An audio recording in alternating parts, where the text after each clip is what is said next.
I touch and salute the holy feet of Bharat Mata, the most powerful and the most merciful. Honorable Governor of Gujarat and Maharashtra, Sriman Acharya Devrat Ji, Honorable Chief Minister of Gujarat, Sriman Bhupendra Patel Ji, Honorable Minister of Panchayat Raj, Government of India, Sriman Rajiv Ranjan Singh Ji, Honorable Minister, Labour and Employment and Youth Affairs and Sports in Government of India, Dr. Mansukh Mandviya Ji,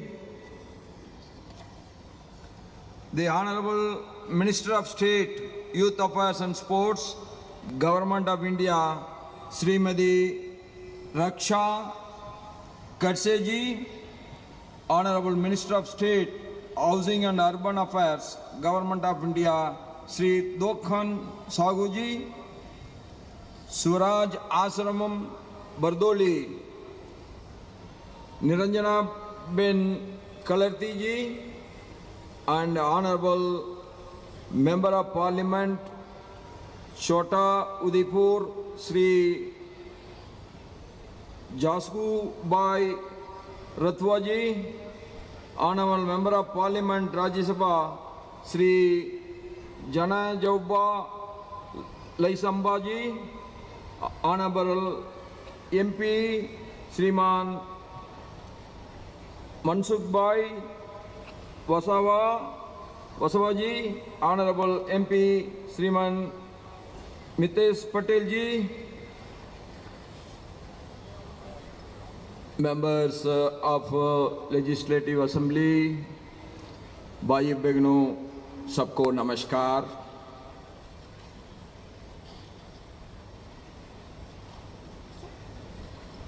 मैं सभी गणनीय व्यक्तियों जो मंच पर उपस्थित हैं उन सब का स्वागत करता हूं। This is 150 year that if Sardar Vallabhbhai Patel ji has not have that courage to unite India, there cannot be any united India yes on today. यह मेरे लिए अत्यंत सम्मान और गौरव का क्षण है कि आज सरदार यूनिटी मार्च के राष्ट्र पदयात्रा के समापन समारोह में आप सबका सामने बीच उपस्थित हूँ। So it is a profound honor for me to be here today in Ekta Nagar to mark the closing ceremony of the Sardar 150 Unity March, the National Padayatra. मेरे लिए काफी गर्व की बात है कि मैं यहाँ आप सबके बीच उपस्थित हूँ। And incidentally, this is my first official visit to this great land of Mahatma Gandhi ji and Sardar Vallabhbhai Patel ji since assuming the office of Vice President of India. यह मेरे लिए उपराष्ट्रपति बनने के बाद महात्मा गांधी और लौह पुरुष सरदार वल्लभ भाई पटेल की इस पावन भूमि पर मेरी पहली आधिकारिक यात्रा है। This Padayatra has been a celebration of the eternal spirit that resides in the heart of India, the spirit of unity, the spirit of duty and the spirit of nation building. यह यात्रा भारत के उस अमर आत्मा का उत्सव है जिसमें एकता की भावना, कर्तव्य की भावना और राष्ट्रीय निर्माण की भावना शामिल है। More than 14 lakh youth participating in over 1,300 Padayatras across India is a powerful message that the flame of unity ignited by Sardar Vallabhbhai Patel ji continues to light and it will be bright forever.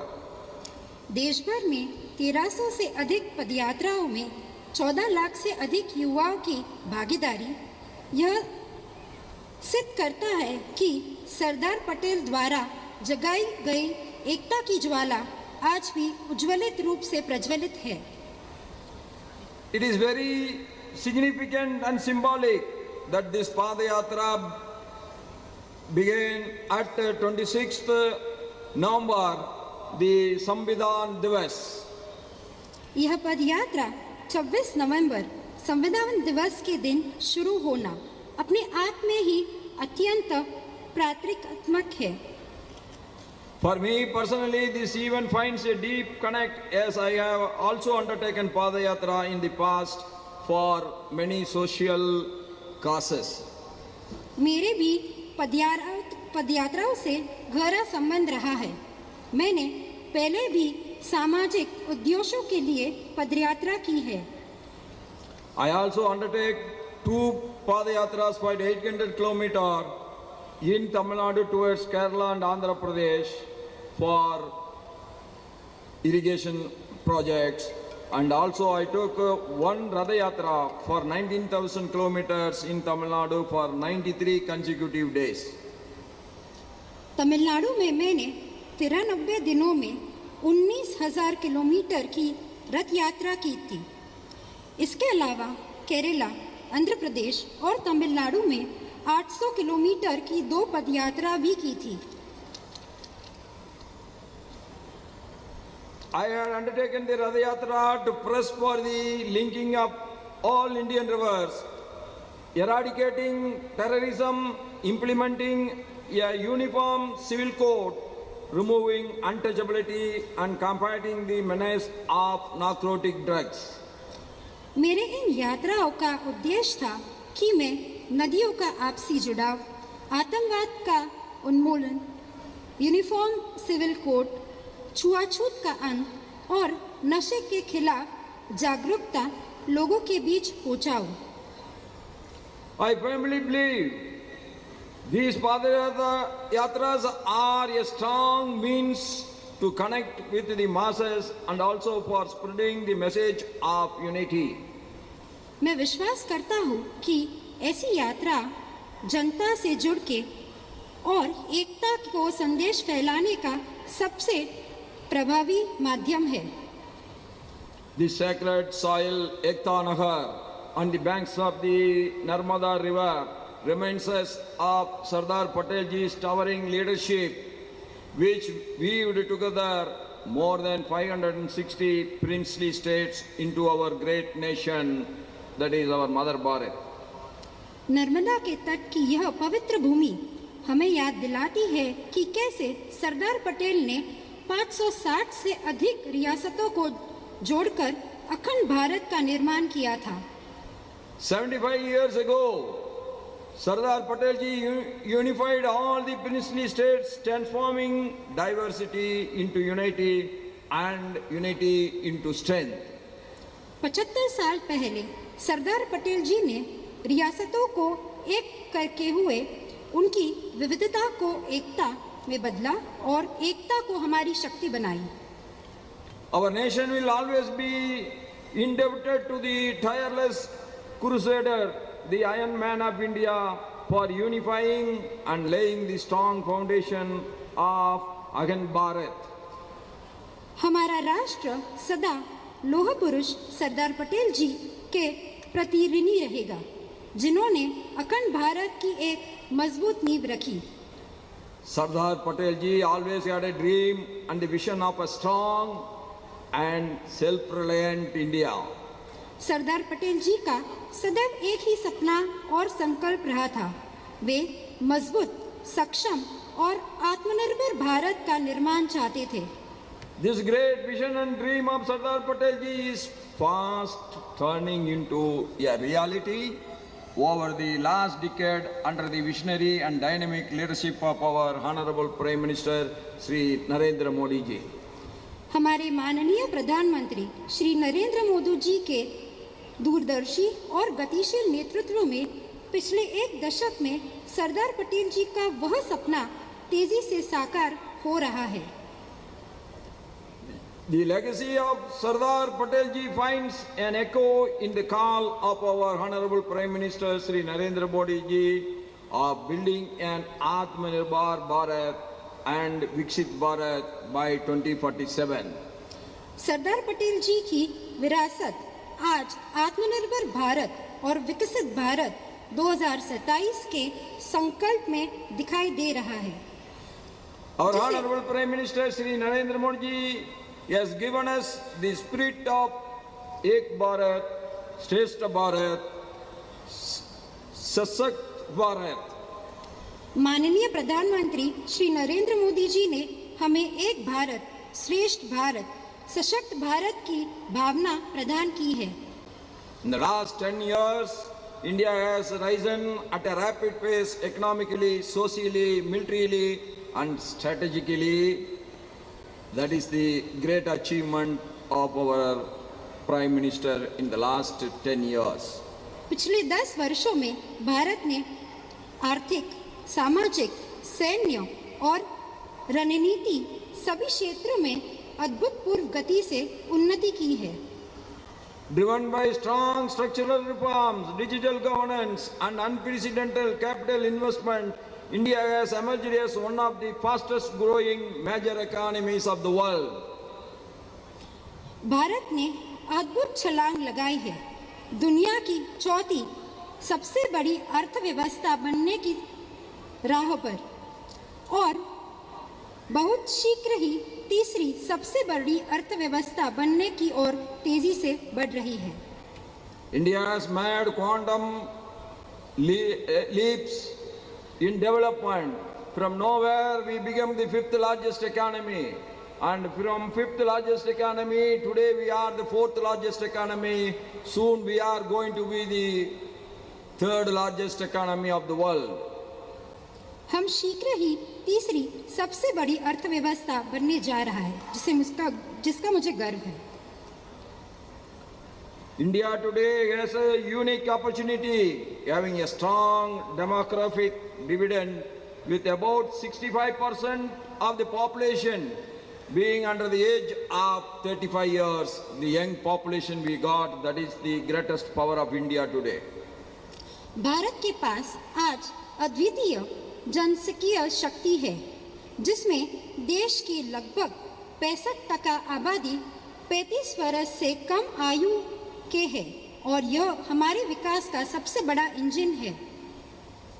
This youth powerhouse of energy, talent and aspiration, that is the greatest strength of India today. आज का युवा देश की ऊर्जा, प्रतिभा और आकांक्षाओं का सबसे बड़ा स्रोत है। When guided by the values of unity, discipline and national purpose that Sardar Patel ji lived by, the youth have the power to transform India into a global leader in innovation, entrepreneurship and development.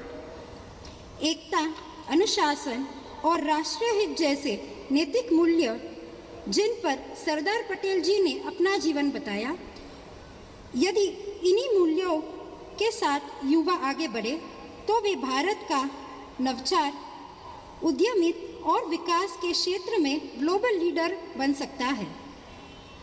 Our Honorable Prime Minister, now the global leader, Sri Narendra Modi ji had the foresight and vision to empower and channelize the youth towards character, competence and commitment to the nation by launching the मेरा युवा Bharat initiative. हमारे माननीय प्रधानमंत्री श्री नरेंद्र मोदी जी युवाओं की शक्ति को सही दिशा और अवसर देने के लिए मेरा युवा भारत अभियान शुरू किया, ताकि युवा चरित्र, क्षमता और राष्ट्रीय प्रतिबद्धता के साथ आगे बढ़ सके। I recall that as a homage to Sardar Vallabhbhai Patel ji, the Mera Yuva Bharat initiative had been launched on 31st October 2023, Rashtriya Ekta Divas, the birth anniversary of Sardar Patel. यह पहले 31 अक्टूबर 2023 को राष्ट्रीय एकता दिवस पर सरदार वल्लभ भाई पटेल जी के जयंती के अवसर पर राष्ट्र को समर्पित की गई थी। I am very happy to see that our Honorable Governor of Gujarat and Maharashtra, Acharya Devrat Ji, Honorable Minister of Youth Affairs and Sports, Dr. Mansukh Mandaviya Ji, along with our humble, simple, but loved by everyone, Honorable Chief Minister of Gujarat, Sri Bhupendra Bhai Patel Ji, are implementing the vision and the spirit of our Honorable Prime Minister Sri Narendra Modi Ji, Mera Yuva Bharat scheme through the events like this.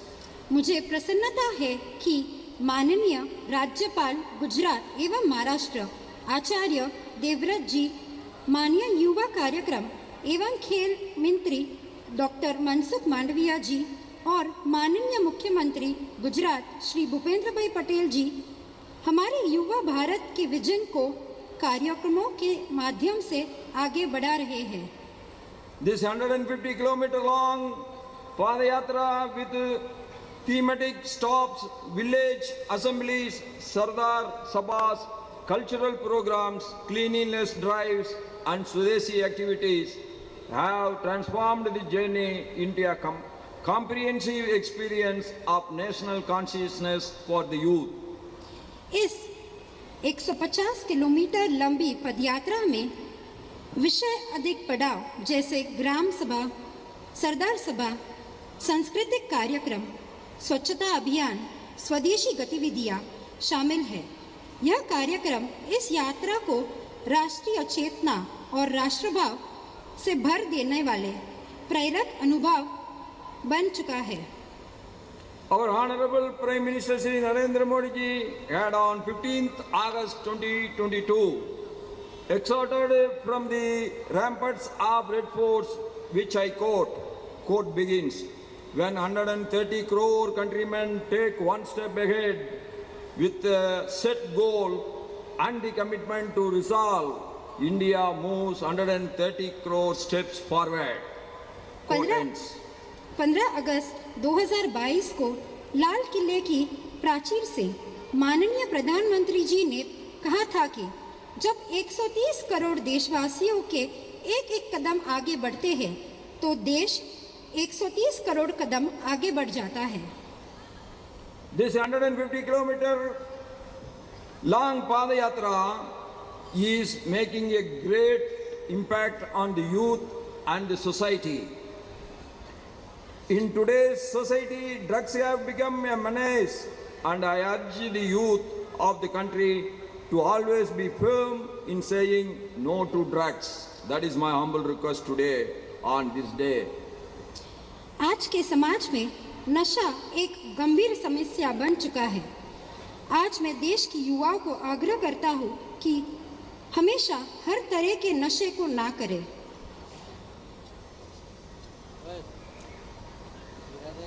Today I have seen a lot of Nagrik Shakti in front of me under the vision and the guidance of our Honorable Prime Minister Sri Narendra Modi Ji. The Nari Shakti Vandan Adhiniyam, Nari Shakti Vandanam Adhiniyam was enacted. मेरे सामने यह आज विशाल संख्या में नारी शक्ति विराजमान है। हमारे माननीय प्रधानमंत्री श्री नरेंद्र मोदी जी के नेतृत्व एवं मार्गदर्शन में नारी शक्ति वंदन अधिनियम लागू किया गया। With the enactment of this act, the law, the focus has now shifted from women empowerment to women leadership and women-led development. इस ऐतिहासिक अधिनियम ने वुमेन पावर एम्पावरमेंट से आगे बढ़कर वुमेन लीड डेवलपमेंट का युग प्रारंभ किया है। In the last decade, the government and the armed services have also taken several steps to encourage women to join armed forces, permanent commission to women officers, women cadets in the National Defence Academy, command appointments, women Agniveers are some of the examples that women of this nation is going to lead the nation in the future. पिछले दशक में सरकार और सशस्त्र सेनाओं ने महिला को सेना में शामिल होने का साहस और ऐतिहासिक अवसर प्रदान किया है। साथ ही कमीशन एनडीए में महिला कैडेट्स, कमान नियुक्त और महिला अग्निवीर इसके कुछ प्रमुख उदाहरण हैं। I am sure and I believe that inspired by the gallantry and bravery shown by our armed forces during the Operation Sindoor, many of our youth must be aspiring to join armed forces. मुझे विश्वास है कि operation सिंदूर में हमारे सेना द्वारा प्रदर्शित वीरता और शौर्य से प्रेरित होकर अनेक युवा आज सेना में शामिल होने का संकल्प ले रहे हैं। Our Honorable Prime Minister Narendra Modi ji's commitment and vision. Next page. हमारे Narendra Modi Our Honorable Prime Minister Narendra Modi ji's commitment and vision towards building a fair, inclusive and progressive India for the workforce has taken one more step forward recently with the enactment of 4 new labor codes. हमारे माननीय प्रधानमंत्री श्री नरेंद्र मोदी जी के न्यायपूर्ण, संवेदनशील प्रगति भारत निर्माण के संकल्प को हाल में 4 नई श्रम संहिताओं के लागू होने से और मजबूत आधार मिला है।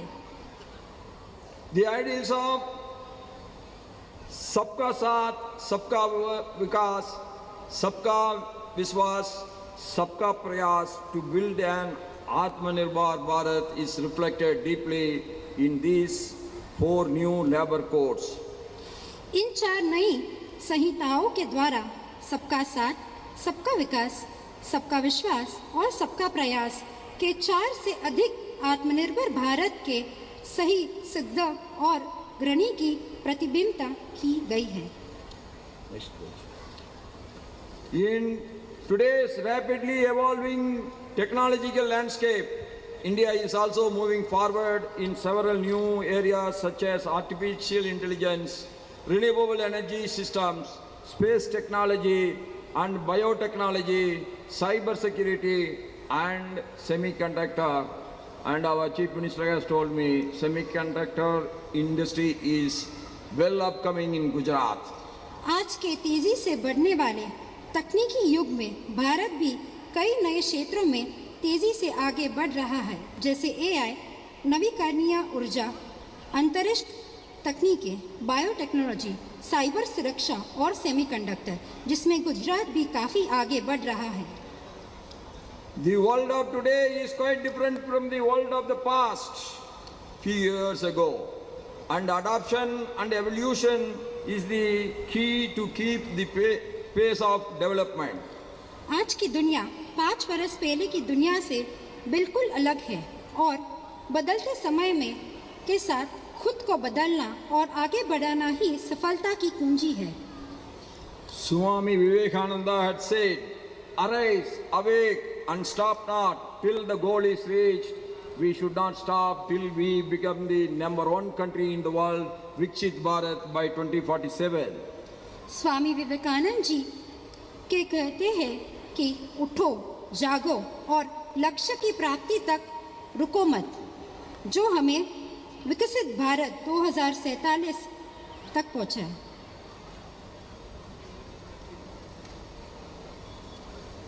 Sardar Patel ji is a great contribution that he represents the culture of our country all the time.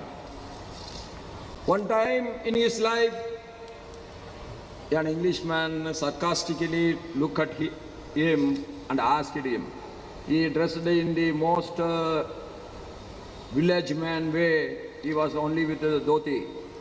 So the Englishman was sarcastically ridiculed him. What is your culture? Showing his face. The immediate response from Sardar Vallabhbhai Patel was, my culture is agriculture. That is the greatness of Sardar Vallabhbhai Patel. Sardar Vallabh भाई पटेल जी हमारे देश के जागरूकता और विकास में उनका काफ़ी योगदान रहा। एक बार एक व्यक्ति ने उनसे पूछा कि आपका कल्चर, आपकी सोच क्या है? तो उन्होंने बोला, मेरी पहचान तो एग्रीकल्चर है। Sardar Vallabhbhai Patel make India united. Sardar Vallabh भाई पटेल जी ने हमारे देश में एकता की। I remember the words of great patriotic national Tamil poet Bharatiyar. செப்புமொழி 18 உடையால் எண்ணில் சிந்தனை ஒன்றுடையால். That is, Bharatiyar says that we may speak different languages, but we are united in our thought process because we all belong to one single dharma. Dharma is the lead of our life. That is our culture.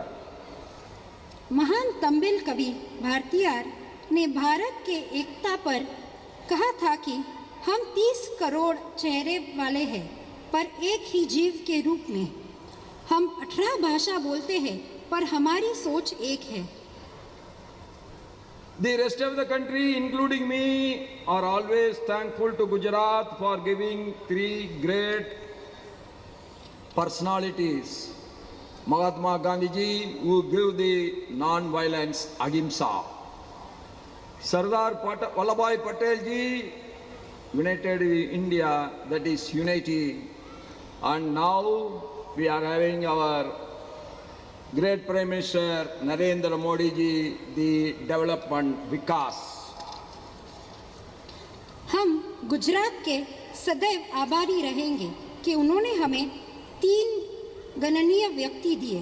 पहले गांधी जी, दूसरे सरदार पटेल जी और तीसरे हमारे प्रिय Modi ji. If we ask any Indian, Kem Cho, they will immediately reply, Majama. That is all because of the Gujarati people's continuous support for a great leader, Narendra Modi ji, for continuous 25 years. So the entire country is getting benefited because of your one single thought that a great leader should be always supported. Thank you and Jai Hind. Long live Mother Bharat. With this, I conclude my speech. Thank you everyone. अगर किसी को केम छो बोला तो सब जवाब में मजामा ही बोलेंगे। ये हमारे मोदी जी के कारण हुआ है। इससे मैं अपना भाषण पूर्ण करता हूँ। जय हिंद, भारत माता की जय। बहुत बहुत धन्यवाद मान्यवर, आप सबकी जोरदार